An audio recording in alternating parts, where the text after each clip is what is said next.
Hello, listener. Suyana here, reading Chapter 11 from the All-Inclusive Approach, The Art of Divine Remembrance, entitled, I Think, Therefore I'm Thinking. We currently inhabit a world where mind over matter and mental power are seen as valuable and respected attributes. A world where personal will is seen as the ultimate tool for success.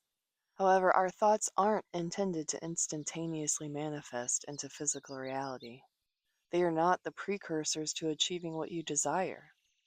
Instead, they are an endless stream of consciousness that flows to that which is designed to receive them, namely your resonant perspective. For example, if you believe that money does not grow on trees, you are more likely to receive input from the collective consciousness that reinforces a mental framework of scarcity. Thoughts arise to show us our perception of a thing by activating an emotional response, not to change or create the presence of a thing. When you have no emotional response, the thought moves to another receptive mind for the same purpose. Since many thoughts are shared information within the collective consciousness, they often do not originate within you, but merely become part of your experience so you can be a conscious witness to their content. This means we do not need to police our mental content. We are encouraged to relax into the role of witness or observer so that thoughts may be experienced in the presence of awareness, rather than in the shadows of unconsciousness. If you experience an emotional response or have a belief system activated by some stray thought, your role becomes that of a willing participant to the content within your mind.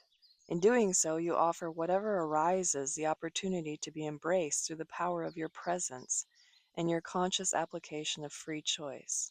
Consider the example above. Someone in resonance with a scarcity mentality may perceive an unexpected expense as a threat to their personal security. They may feel fear, agitation, or worry as a result. They may resist paying the bill or wait until the last minute to part with that money. They might complain about the economy or blame the government for their unsatisfactory financial circumstances. In contrast, someone who does not resonate with scarcity may respond by simply paying the bill. They are not emotionally reactive. They just respond to the stimulus with a reasonable action step. For them, this is not a catalyst for growth. However, for the person with an emotional response tied to scarcity, this unexpected expense becomes an opportunity to acknowledge, experience, and integrate the wisdom of the teachable moment. As each of us opens up to the themes we are here to evolve, the collective consciousness is simultaneously advanced. Those who do not respond to scarcity have other emotional responses to other content they are here to evolve and witness. No one is better than another. We are all contributing to the collective evolution. We perceive and receive mental content and information from source aligned with our vibrational essence, intended to uplift and transform. It isn't a punishment or something to avoid or overcome. It is one of the purposes or services we offer to the grand process of evolution. Through time and the cultivation of awareness, we surrender our tendency to judge or reject what is being witnessed or expressed in our own experience. This frees us from the habit of shutting down and opens us to flowing with the stream of consciousness with ease. The law of attraction supports this transformation by bringing you what resonates with your growth, things you are passionate about, soul contracts to flow to you and through you for the greater good of all. It is not merely a way of getting all of the material items that you would like to check off your wish list. These are not matters to judge or condemn, but to witness and transform through the power of willing, conscious awareness. I continue to use the word conscious because it is our awareness of these things from our conscious perception that helps uplift them, not our unconscious rejection or judgment. If judgments and condemnation arise, that is the content desiring your attention and awareness. Even compulsive, repetitive thoughts guide us to areas where we do not feel safe in the world.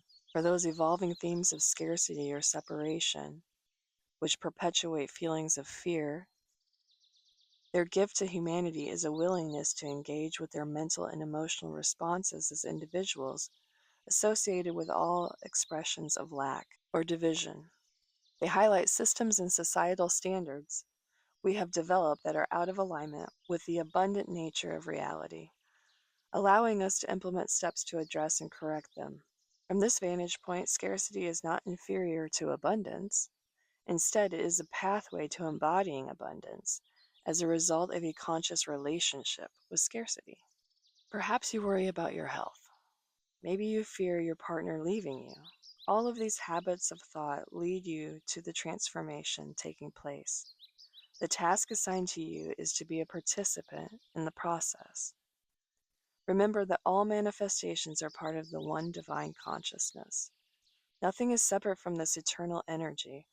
The law of attraction can be experienced purposefully only after reaching a state of being that does not reserve or withhold joy, fulfillment, love, gratitude, or peace until an external factor is changed or manifested. As we let go of or mature beyond the need to control, manipulate, and demand specific results, we gain access to the power of co-creation. This process moves us forward on a path uniquely designed to return us to a state of unconditional love. Love for everything you experience, for all the parts of you that offer interpretations of what you are experiencing, and for all those parts and the people around you.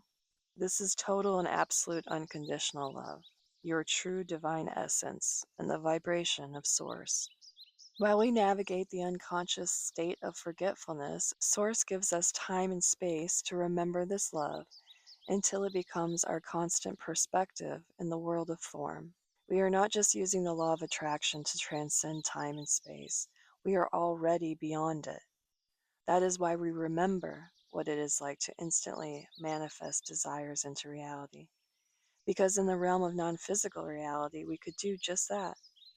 We instantly manifest whatever we could imagine. Then we desire to experience the world of form.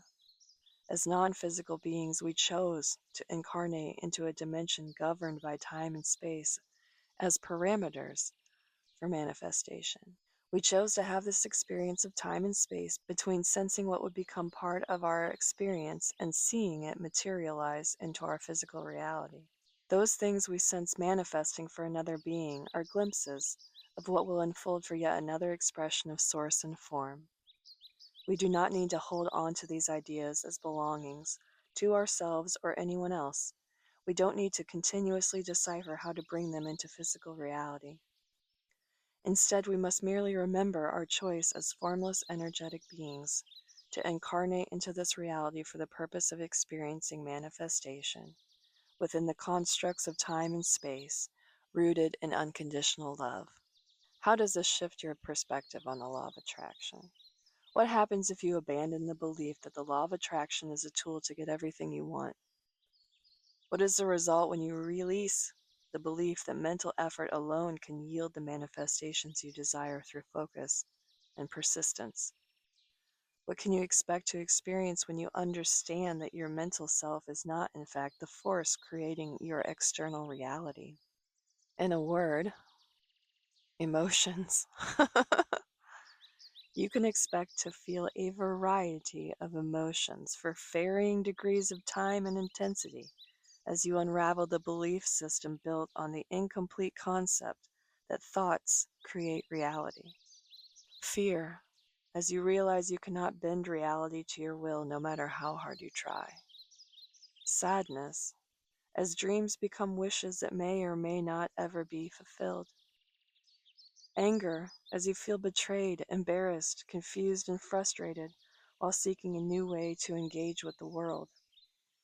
Bargaining and rationalizing may arise as you oscillate between accepting and rejecting the idea that your life has already been laid out for you to be experienced either in harmony or resistance with its inevitable storyline. And this, you may already know, is the process of grieving. You may recall instances you believed you manifested something and dismiss what I am offering as nonsense. Perhaps a small voice inside will whisper that those things would have happened whether you believed you created them or not. Eventually, relief may emerge as you understand why some dreams didn't come to fruition, or why fulfillment felt fleeting, even at the arrival of manifested desire. Surrender might dawn as you allow the greater, more aligned aspect of your energetic signature to take prominence in your perception. Finally, perhaps you find trust as you agree with the role you play, the part you chose, and the perfection in which your character has been created to foster your highest evolution as an individual energetic expression of Source. And again, these things may sound contradictory, but I'm speaking to two primary selves when I am talking to you, because we have an individuated self and we have an eternal self. And the more blended those two selves become, the more enriched your life is. The more congruent those two selves are, the more flow is experienced. And the eternal self has no desire to annihilate or eliminate the finite or mortal self. So when you get a sense of that, when you get a sense of it wanting to abandon the finite self, know that the finite self has targeted itself as the problem and is wanting to eliminate itself, which is impossible because it's the self, the finite self, that is wanting to do that. And the desire, the focus, and the intention of the eternal self is integration and experience, evolution and experience. This cyclical flow of creation that lives and exists outside of time and space. So while you're going through this grieving process, it's really wonderful to take it with the approach of curiosity and compassion. And when it becomes too much, go back to chapter 10 and notice, where am I maybe neglecting some of the self-care practices and routines that help me stay grounded and integrated and peaceful and present and willing and open to experiencing all of the different aspects of myself and this world that are being shown to me, that I'm having a response to, so that my body is telling me to pay attention and participate, even if it's in participating in having an emotional response to it that you don't try and hide or distract yourself from. Humankind continues to transition out of fear-motivated behavior patterns into more intuitive and discerning ways of engaging with the physical realm. This is why the law of attraction initially gained traction but is now losing momentum among many spiritual seekers and communities. We want it to work to avoid negative experiences and control outcomes. But as we transcend the fear and avoidance paradigm, we discover a profound willingness within us, a willingness to abide in all the lessons and experiences we are here to have. We are each learning to take full responsibility for how we engage with ourselves and others. During states of heightened separation or discord, it is up to each individual to choose again and again to allow their emotions to flow and reach completion without causing harm to themselves or another. One effective and always accessible approach to responding to stimuli mindfully is by bringing attention to the breath. Engaging in conscious breathing means being present with your emotions while focusing wholly and completely on the process of inhalation and exhalation until a state of clarity and awareness is achieved that enables you to act in accordance with your highest ethics and values. If at any time you are in harm's way, your primary goal becomes finding a safe, non-threatening environment. Once there, you can fully experience the emotions resulting from someone else's unconscious behavior, while maintaining your connection to empathy, compassion, and a conscious perspective. In this way, you break the unconscious cycle of violence and transition into a state of mindfulness behavior that fosters harmony and supports the well-being of all. This is your power to contribute. What constitutes violent actions and behaviors, you may ask? Violent actions and behaviors include physical abuse, verbal abuse, and even wishing harm upon another. Gossip, condemnation of others, judgment, or rejection based on race, sexual orientation, political views, economic status, or nationality are also forms of violence, whether merely thought or actively expressed. This does not mean that a stray thought passing through your mind constitutes violent intent. Remember, we're not trying to police ourselves. However, when you identify with, engage in, or develop belief systems and behavior patterns that perpetuate such thoughts, or reinforce a belief system and identity that you associate with yourself, you begin to participate in unconscious habits. The power of perception and discernment allows us to access and understand our emotional responses and state at any given moment, and then choose how we want to orient ourselves in the future. Once you identify the emotional message or intelligence seeking acknowledgement, respect, and acceptance, the story, idea, or belief that helped bring that emotion to light has served its purpose. For instance, a memory of being hit by your mother as a child may reveal feelings of fear, disempowerment, or betrayal. Once you recognize and name these emotional states, the story can begin to fade, leaving space for the emotional content to be fully expressed, acknowledged, and brought to resolution. This process can take as much time as needed to unravel disempowering beliefs or patterns of violence, whether mental or behavioral. During this time, practice compassion and patience with yourself as you transition through repressed, suppressed, or dominant emotional states. You can break the cycle of violence within by respecting and accepting the parts of yourself being called forth as a loving witness and companion to their evolution. Imagine, for example, a younger version of yourself needing to berate your mother to move beyond feelings of victimization. By being a compassionate and mature presence now, you can support that younger part of yourself in evolving past the need for future conflict. Be aware that some emotional content may not originate within you in this lifetime, but could be themes from collective consciousness your higher self has chosen to express and release. These themes might include scarcity, loneliness, separation, superiority over another culture or person, addiction patterns, or judgment of those who differ from your ideals. All of these point to higher vibrational qualities or characteristics being called forth in the presence of contrary circumstances. We can use these themes to ask ourselves, what skill, characteristic, or quality is being cultivated or matured within me as a result of these patterns?